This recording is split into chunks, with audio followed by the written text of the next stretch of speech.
Welcome to episode 2 of our little Red Brick Reno. Here with Dean from Backman Builders, I'm Anthony from Outlier, and the floors are up. So we're now able to get a great look, clear look at all of the footings and how they went about doing subfloor construction in, say, the 1950s. Dean, what have we got in front of us? Able to talk through some of the unique features that you've found under the floor. Yeah, Anthony. Well, for starters, the guys have cracked into it and made really light work of what's been happening. So it's probably the first time I can say we've had almost a replica tombstone show up underneath the sort of kitchen / old fireplace. What we can see here is we've got a bearer, and we can display this through a few places throughout the house, but the footings here, this house was built post World War II, so just to paint the picture, through harder times, decades and decades ago, we probably find in doing renovations and extensions that people pretty much use what they could get their hands on. Maybe not qualified trades doing some rectifications or changes and things like that. So under here there was a bit of fill, bluestone, rock, as we can see, tombstone, and then just some concrete and fill. So we found a few things in the house that are a bit interesting, going to be a little bit more work, but at the end of the day, nothing we probably haven't seen before. I mean, there's some great finds already. There was a 1929 penny, which is always exciting to find some old antique memorabilia. Our client's going to be able to put that in a collection now. I don't think we've confirmed if it is a grave or not, so we'll leave that one to be discovered at a later date. I love the bluestone cobble that's just sitting on ground, and that bear is cantilevering off the end. One of the probably more interesting things is the steel or wrought iron bed frame. So where's this come from?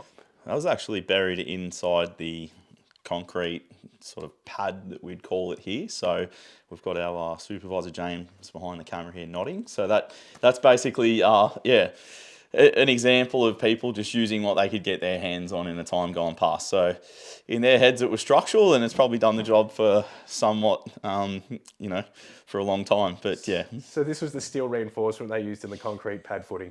Yep. Love this. So as we'll see in a minute, it's not the only, let's call it structural pipe that we've come across in this house. I also note that we have got brick internal piers that are on concrete footings, but at a few locations we can see there's been some bricks just placed on the ground to just give a little bit of extra support. Thankfully, we'll be able to install some new concrete footings and piers to support those bearers at those locations. We're going to walk in through a bit further through the house now and have a look at some of the other interesting finds. There's a couple of bits and pieces that will be retained as well, and we'll talk about that in a bit more detail. And also how we're going to increase the subfloor ventilation, because at the moment that's also a little bit it's inadequate. So let's keep going.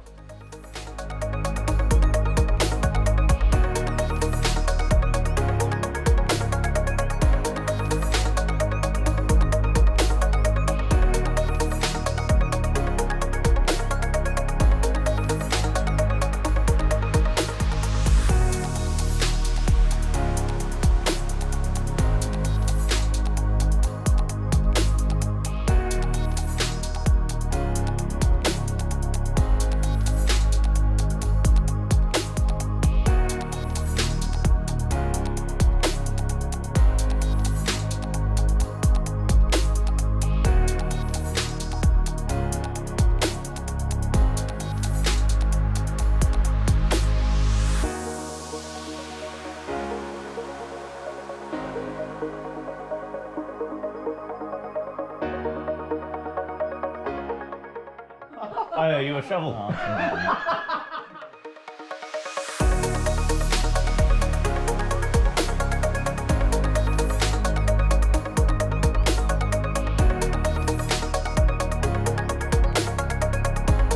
Hey everyone, welcome back to the Red Brick Reno. Anthony from Outlier, and I'm joined by Andrew from McClure Engineering today.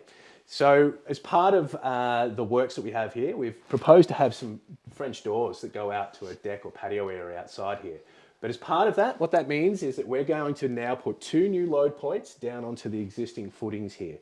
And we don't know what those existing footings are capable of doing. So We've got bluestone and brick underneath. So this is 1950s, as we've mentioned previously. And we want to make sure that we're not going to punch through that footing basically with the new load that we're putting at that exact location.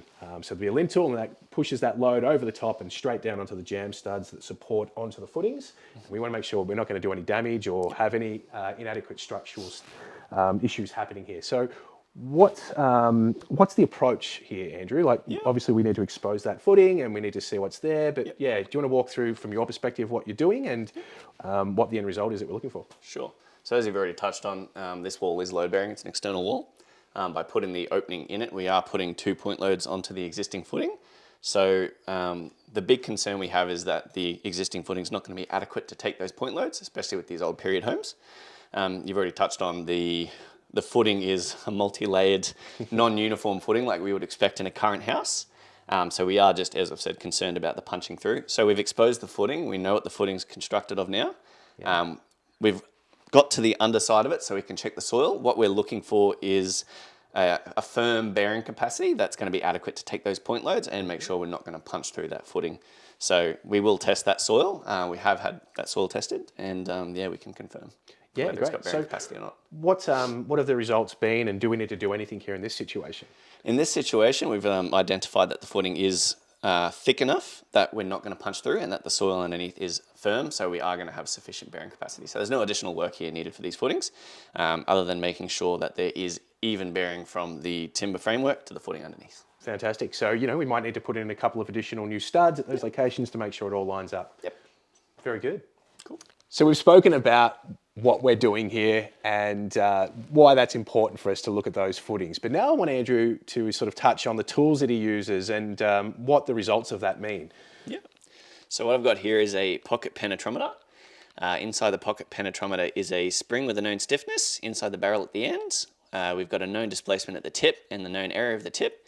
And this allows us to calculate the pocket penetrometer value, which is what we use to determine the strength of the underlying soil once we know its consistency, whether it's a clay or a sand.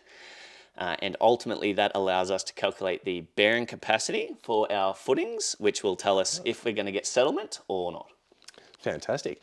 So basically you're able to come on site, exhume part of the existing footing here and use your pocket petrometer to test the bearing capacity. Yes. So now we can design the new footing that we need on this site to support the existing structure here. Yes. Because these ones currently, some of them are inadequate. Yes. Fantastic.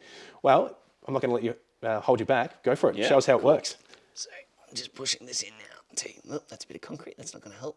Into the tip. There we go. And that's given me a value of about 0.3 MPa, which we would generally convert to about a bearing capacity of 200 kPa. So more than adequate to hold up the stumps for this structure. Fantastic. So one of the other things I've noticed, and we spoke about this off camera, was the significant cracking that's occurring in the earth here under the subfloor now that the flooring's been removed. Yeah. What would be causing that? Does that have any significance on what we're doing here? Yeah, sure. So we're in Kyneton at the moment, and this is a basaltic clay that we're dealing with. And the cracking is an indication of how reactive the soil is. And the reactivity gives us an indication of how much the footings will move up and down when exposed to moisture variations. So with this level of cracking, we would have expected up to about 60 mil of movement. Wow. It is visible on the site. We can see that there has been some settlement of the bearers because there is some unevenness in the floors, and as you said, there is some cracking on site. So. Yeah, I mean, we can see that now that the flooring's been lifted, that there is a bit of a height difference. We know that, back in the 1950s when it was constructed, that would have all been nice and level. That's the reason why. We're going to walk through and have a look at some of the other interesting finds that we've uncovered. Some of them not so as fantastic as the carpentry work here, and give you a look at what the condition of the existing structure's like, as well as talk about some of the rectification works that we're going to be doing elsewhere in the build.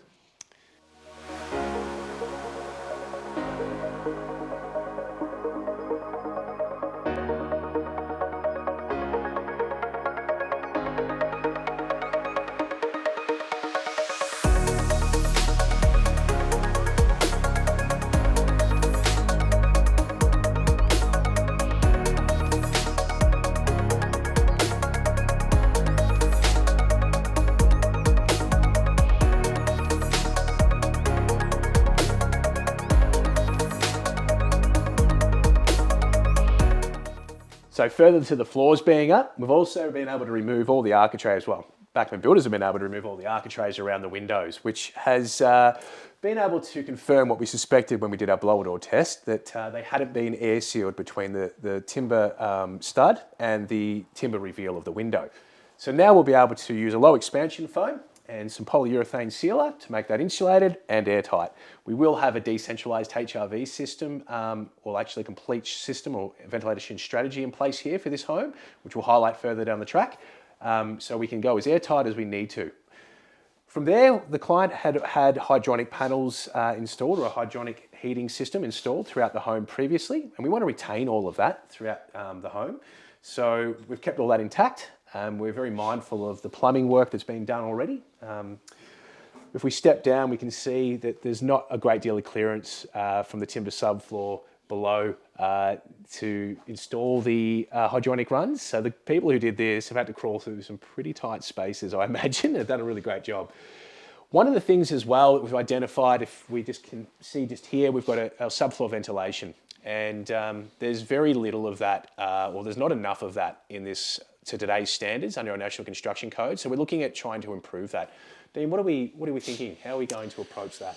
Yeah, Anthony. So basically, we've got tight access, which, you know, as we know, regulations change over time, and the more ventilation we can get is, you know, better for underneath the subfloor and air movement throughout for ventilation. So we're looking at some options for some fan forced options through that. So one thing that we will have to our advantage is the actual WRB wrap that will sort of wrap down and over and create a barrier. So by increasing the ventilation, we're not going to have to worry about the wind washing of the insulation between the joists. So yeah, we'll probably be able to talk about that in a later episode and display that to sort of give some more information. I suppose visual as well. Yeah. So currently, in our National Construction Code, you are supposed to have 400 millimeters from the underside of your joist or bearer, down to natural ground level, and you are meant to have a certain amount of aperture for the perimeter of the home. Neither of which are to today's standards currently, but yeah, through means that Dean's just spoken about, we'll be able to achieve that. So we'll keep going and move a bit further down into the bathroom and other areas of the home, and yeah, talk about some of the things that we've uncovered there as well. Hi, thanks for taking the time to come and have a look at the Hybrid Home course. It's been produced by Outlier Studio and we've been working on it for the last 18 months. Look, we cover all the topics that you're going to need to be able to upskill and learn a little bit more about how you can have a higher performing home. We look at energy efficient housing design in general, orientation, air tightness, insulation, ventilation, thermal bridging, glazing, and we do touch on cost a little bit too. Although, disclaimer, it's only at the current time of recording that we've been able to put those forward. You'll find everything from as-built verifications, in which we have our own services and advice, helpful handouts that touch on all of the topics that we discussed that you can see on the left-hand side here in the video. We consider things in detail, like how we go about recording our height for shading. We also do some demonstrations on how to achieve better results in a NatHERS assessment. You'll see what it looks like when we do our inspections and see the thermal bridging occurring. And you can also have a look at a previous presentation from Builders Declare that we did. We'll look at the importance of ventilated cavities and the right wraps and moisture control, as well as the ventilation systems. Thermal bridging is a big one that we touch on, and a step-by-step process of how to install a window. On top of that, you've got all these fantastic construction details you can use for projects yourselves and in your documentation. We look at all the best practices, high performance, and even airtight construction as well in these details. So please take the opportunity now to purchase the course. You will not regret. All right, guys, so we've been here, we've had Andrew and Anthony talking about what we've been looking at with the soil conditions and existing pads and the bluestone footings.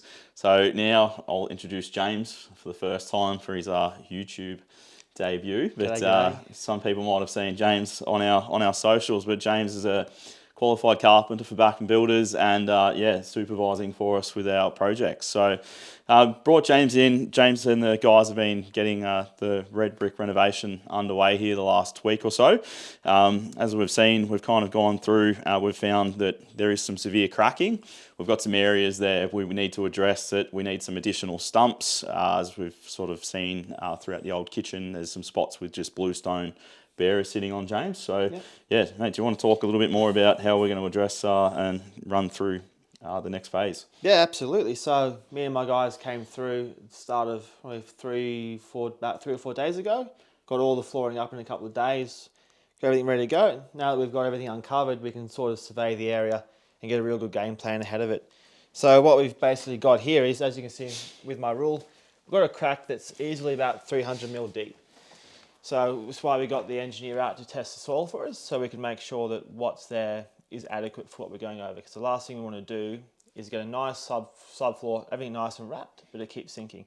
So we'll be able to come through, dig them to the required depth, get a real good strength underneath there.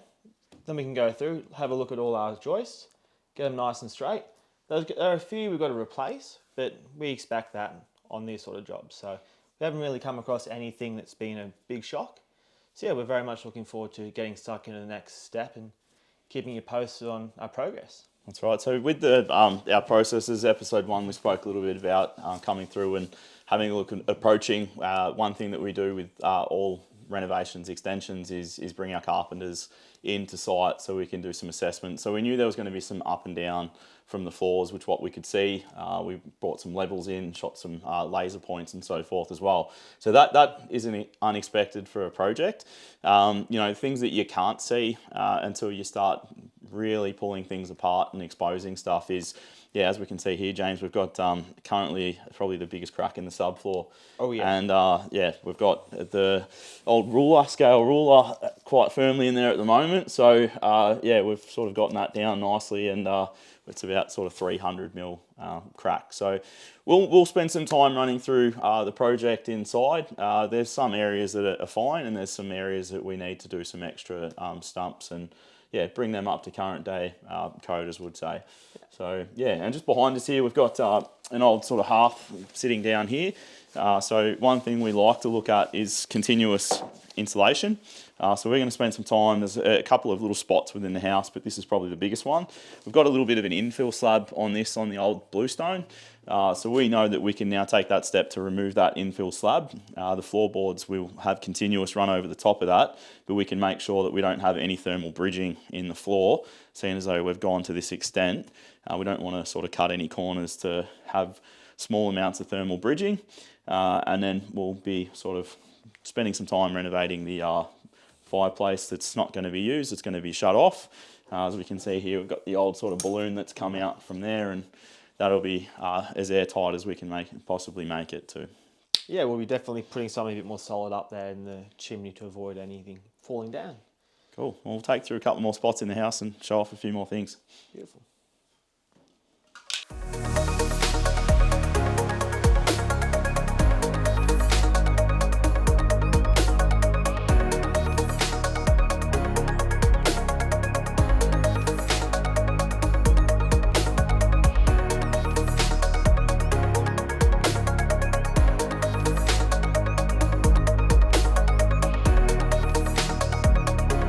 All right, so we've shifted here into the bathroom of the renovation here, and yeah, we'll have to pick somewhere to get started, James. But for starters, this is an awesome example as to why you might want to think when you're doing a renovation or an extension or any building work to literally get qualified trades builders to come in.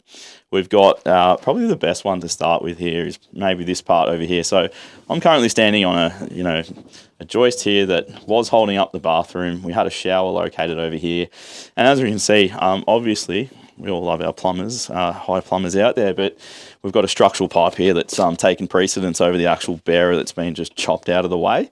So as we said, this was the shower location. So it's a real bit of a mess.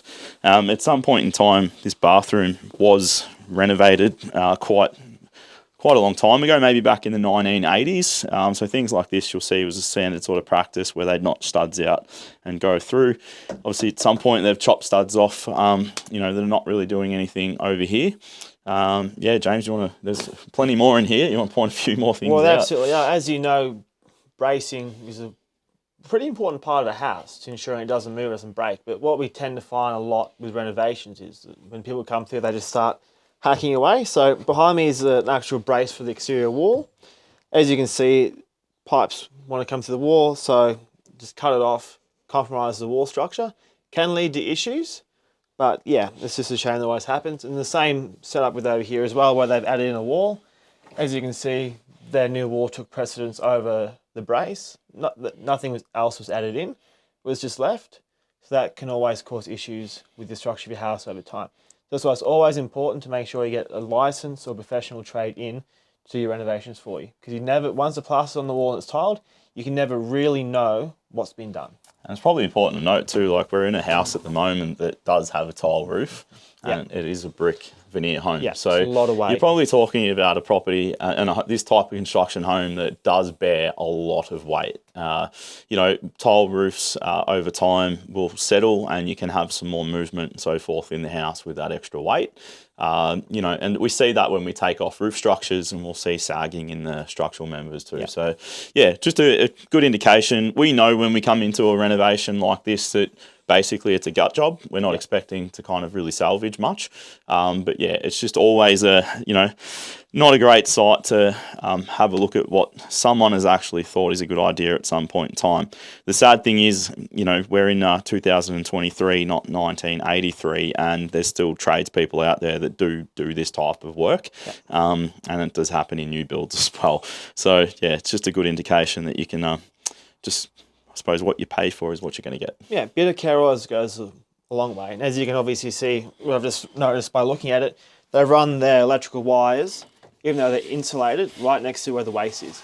So if that was ever to get chewed on or gnawed on by rodents, which is a very common thing that happens in a lot of houses, you're exposed, when it's possible leak, you've exposed your electrical wires to possibly shorting out or starting a fire. It'd be a nice hot shower. Or it will be a very nice hot shower. Yeah, so James, one thing that obviously we spend a bit of time on site planning with the team and other trades is obviously rectifying the work. We don't put band-aids over stuff. So yeah, we'll chat through how we address these types of things, just like we address what we're going to do with changing stumps over. So Absolutely. yeah, so we start from the ground up. So probably a good point to start with is, you know, some new stumps and yeah, making sure that's going to comply. Well, that's exactly right. So new stumps straight away, you don't build a house on a foundation of sand, so we want to always make sure we're building on something solid. So we'll go through new stumps. We're going to increase the bearer size and the joist size, so probably go for something like 140 hopefully.